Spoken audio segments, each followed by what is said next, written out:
Hi, my dear champs. Welcome to my channel, Nursing Champs by Paru. Now, today we are going to discuss about a small topic from nursing management subject, that is leadership styles. This is also one of the important topic from that subject. So, first we will know what you mean by leadership. What is leadership? Leadership is an art of motivating a group of people to act towards achieving a common goal. So leaders are those people who are having or who makes inspirational setup among others. So they will be influencing others, they will be guiding others, they will be like role models for others. By seeing the leaders, many people will be influenced and they will be performing different activities. So leaders can guide, leaders can instruct, they have different capacities where they can make many realities. So leadership is such a skill.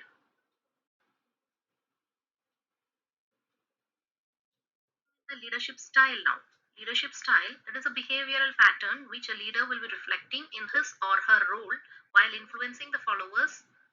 This is known as leadership style. So the style is nothing but the manner or the behavior, what they are exhibiting as a leader when they are performing their role.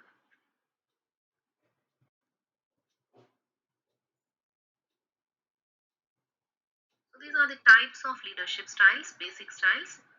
We have five leadership styles. They are autocratic or authoritarian style, bureaucratic, laissez-faire style, which is otherwise called as a delegative style, democratic, which is again termed as participative style, and charismatic.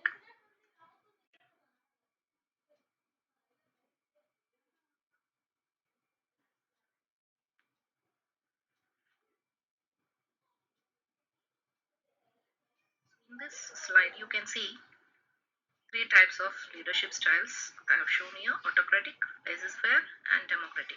In autocratic, what do you see?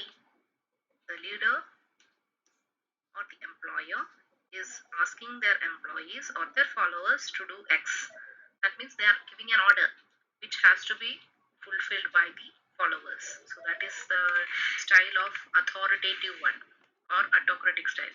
While laissez-faire, it is fairness. That means much freedom will be given for the employees or the followers by the leader.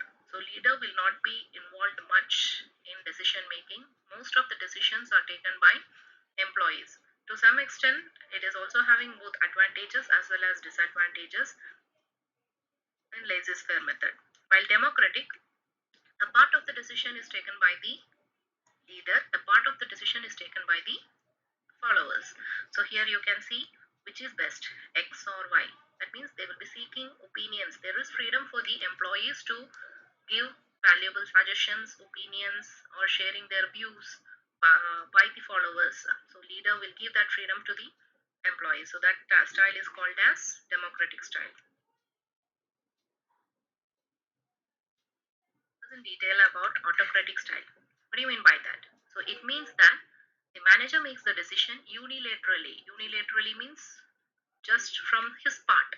They will not think about the employees or they will not think from the other side, others' opinion. They will be taking decisions on their own without much regard for the subordinates. As a result, decisions will reflect the opinions and personality of the manager. So we can clearly know what type of personality the manager is holding. Like that, we can clearly know because the total decision is taken by the leader. So this is one of the oldest style in managing a group of people. Present generation, we cannot see much of such autocratic style of management and all. Again, here in this, you have two types of autocratic leaders: directive autocrat, permissive autocrat. Two forms of autocratic leaders you can see, they are directive autocrat and permissive autocrat.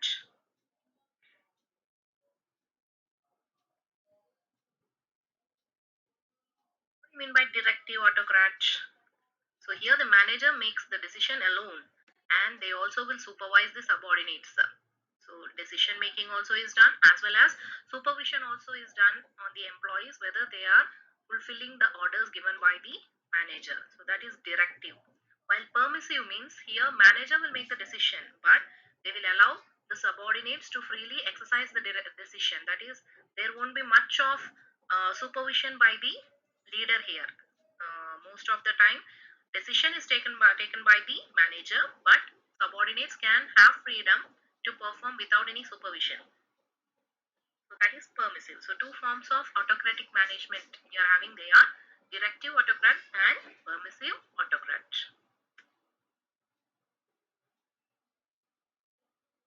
Characteristics of such authoritative or autocratic type of leadership: there won't be any input or very less input from the group members, because the total decision is taken by the leaders.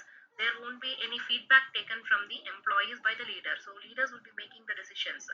Group leaders usually dictate all the work methods and processes, so usually they will not be trusting or believing the employees, they will just instruct them to do, that's it.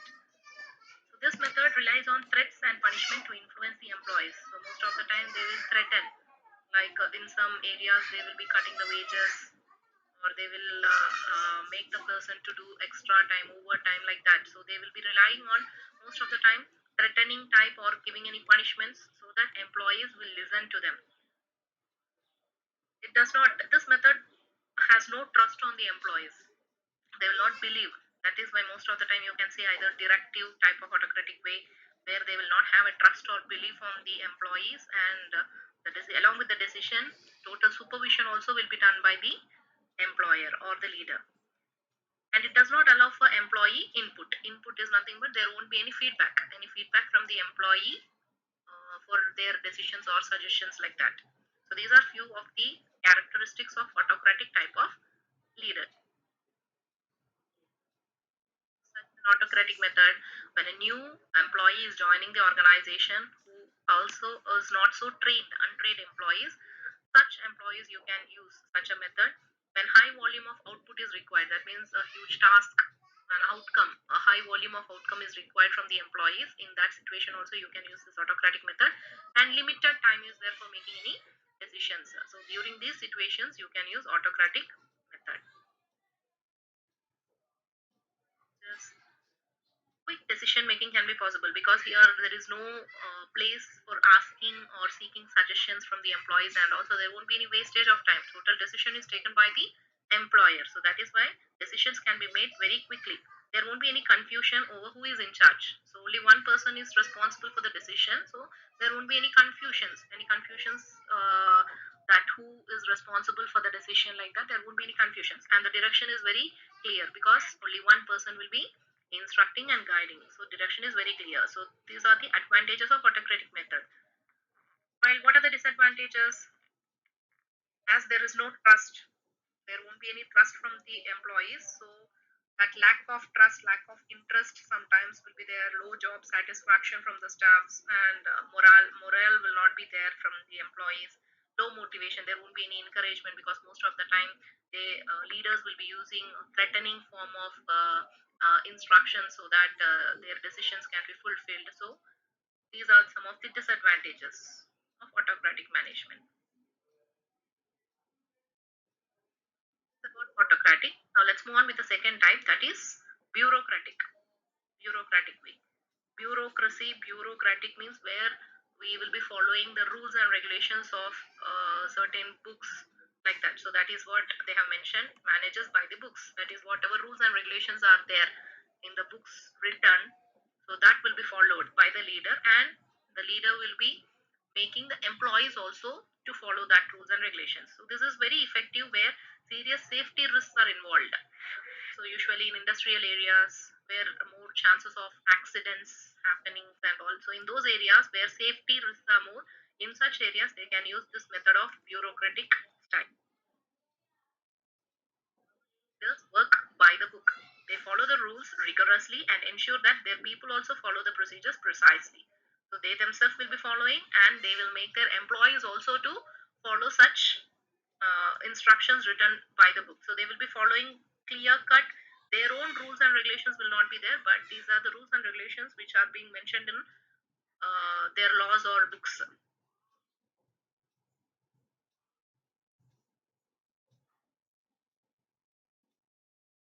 You can use this method when they are performing routine tasks. routine task usually in manufacturing companies and all, or industrial areas where hazards are more, safety hazards are more. During that situations and all, they can use this method of bureaucratic.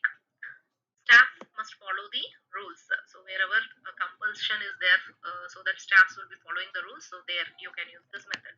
Use of critical equipment. Critical equipment where hazards will be possible, in those areas also you can use this bureaucratic management. Staff need to understand certain rules. So certain rules must be followed by the staffs, means in those areas also leaders can follow this bureaucratic way. So pros means advantages, cons means disadvantages. So advantages will be staffs. Once they are habituated, they will be performing that task over and over again. Staffs also understands what are the processes, procedures, the protocols and all, they will be understanding. So they will be seeking training programs before they enter into that job, safety, security training, conduction programs and all, they will be taking part. And task where one needs to handle cash, usually in that areas also they can use this way of bureaucratic way. While disadvantages like cons will be like work habits form that are hard to break even if they are no longer used. That means some rules they may be changing. So some staffs may not be habituated to that changes of the rules because they may get habituated with the previous rules. Staffs lose their interest in their jobs because as a daily routine, without any change, without any modulations in their work pattern and all, as a result, the staffs may lose interest in their jobs. Staffs do only what is expected from them. That is, they will not do beyond. They will not think creatively or out of the box. They will not be thinking and they will not be doing the things. They will be doing as a routine, as expected, what they are, what the leader is expecting, like that. From based on their expectations, only staffs will be performing, and they cannot create a new rule. If any new task, anything is there, sometimes addition of a new rule may cause troubles with the employees. So these are some of the disadvantages. Laissez-faire leadership. Laissez-faire, which I already told you, play minimal, very minimal direction or supervision is there from the employer, or the leader. Majority of the decisions are taken from the by the workers. So that is this a leadership style in which minimal direction and supervision is given to the workers. So this is one of the open management style. Openness is there for everyone to talk. Management shares information. Team is completely responsible for the workload. So whatever decisions in this style they are making, total team who is working for that decision, completion of that decision, will be responsible for that decision making or work. So here freedom is completely given. You can see from the picture, there will be complete relaxation for the leader, while all the workers or the employers will be involved in finishing the task and all. Group members are expected to solve the problems on their own without seeking help from the leaders. On their own, group members are expected to solve their problems.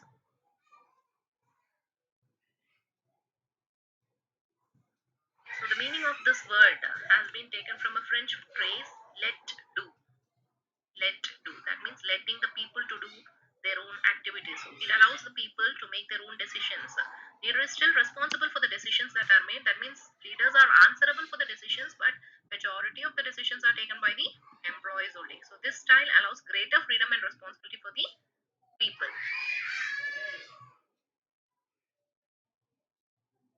You can use this when you're managing well experienced, well trained, highly motivated workers. So there you can use this method where they have already attained the skills to take decisions, where they have taken already participation in different activities and also such people, such workers are working on in your team. In that situations you can use this laissez-faire method. Managing home-based employees. Home-based, like nowadays many, there are many streams where there people are working from home. So such employees, when you are managing an outside salesperson, so such category of employees, you can use this method of laissez-faire leadership style. Have both of advantages and disadvantages. This is one of the easiest way to administer because much work is not there for the leader. Majority of work is done by the employees themselves. Complete empowerment is there. That means completely they will be encouraged. will be encouraged in total, and they will be motivated in total to finish the task. So these are the advantages. While disadvantages, sometimes when total team is involved in decision making, chances are there that they may not perform well, or enough supervision may not be there, or enough guidance may not be there, which causes trouble in the work performances and all. So that is the disadvantage of this method. Fourth method is democratic leadership. Here, it is characterized by encouragement for employees to share in decision making and problem solving processes. That means they will be discussion method, like they will be given freedom to share their suggestions, opinions, or their attitudes, feelings regarding different decisions and all, and they will try to take employees also to take part in problem solving processes and all. So this is one of the general management style most of the institutions which will be following. It considers everyone's viewpoint in decision making, like there will be negotiations, everything happening, and they will be thinking, leaders will be thinking from both the side, from the leader's side as well as from the employee side, in benefit of the management or the institution. So it utilizes the team concept in goal setting.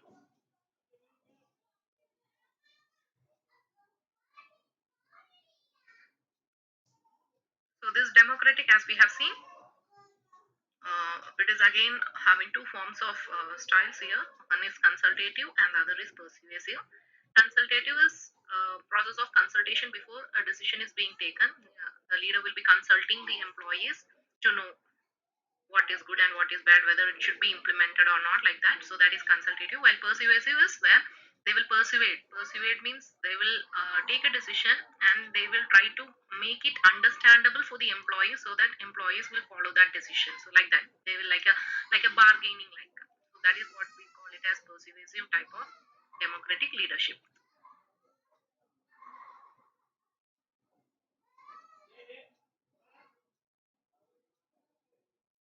Can we use this democratic type?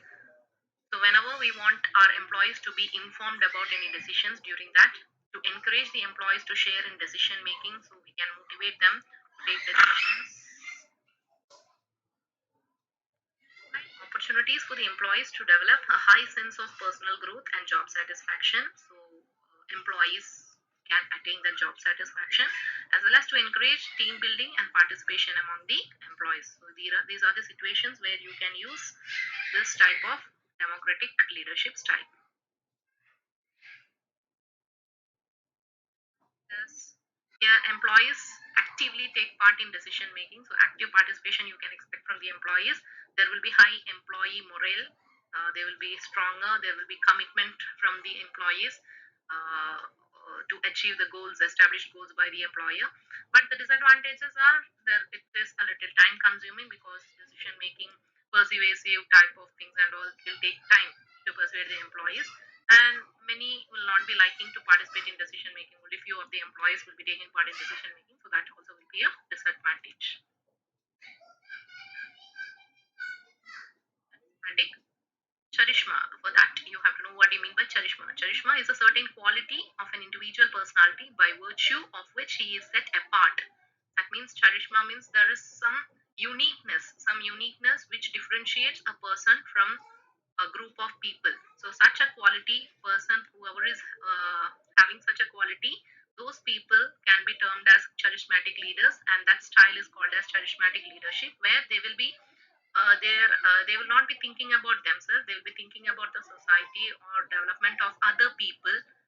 So such a type of style we call it as charismatic style. By creating energy and eagerness among people. So leader is well liked and inspired by the people. So most of the time, these leaders will be on appealing towards the people's emotional side.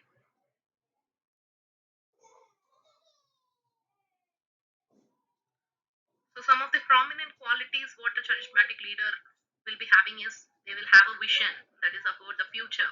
They will know how to talk, good speaking skills, high principles, that is some values what they will be following, and those values will be inspirational to the society also.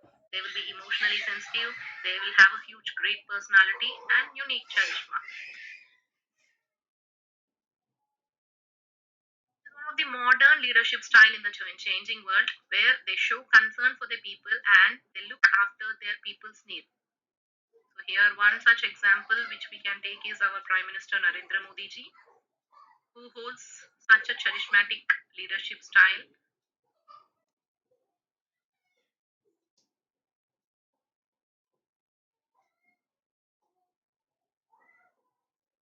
These leaders can bring change, not only with few group of people, with many large population, they can bring out the change. Most of the time, they will be energetic. They are sensitive to people's emotions. They will provide a supportive environment for the people to work, and they will be having good vision about the future. They can be adaptable also. Just are most of the time people may be overly relying on the leader. Sometimes enough clarity may not be there on the instructions. Sometimes the vision may not be appropriate to the task. Misarticulation of goals, that means appropriately that goals may not be understood by the employees. Poor management skills, autonomy, that means sometimes on their own decision making and all will be difficult. Trust, once it is broken, again building up of trust will be difficult. That is the disadvantage of this. See few examples of leadership. Autocratic. Who can you know who is that? So autocratic is Adolf Hitler. Democratic, Barack Obama. Bureaucratic, Steve Jobs. Laissez-faire, Mahatma Gandhi. Charismatic, Prime Minister Narendra Modi ji. So these are few of the examples which you can take for styles of leadership. Thank you.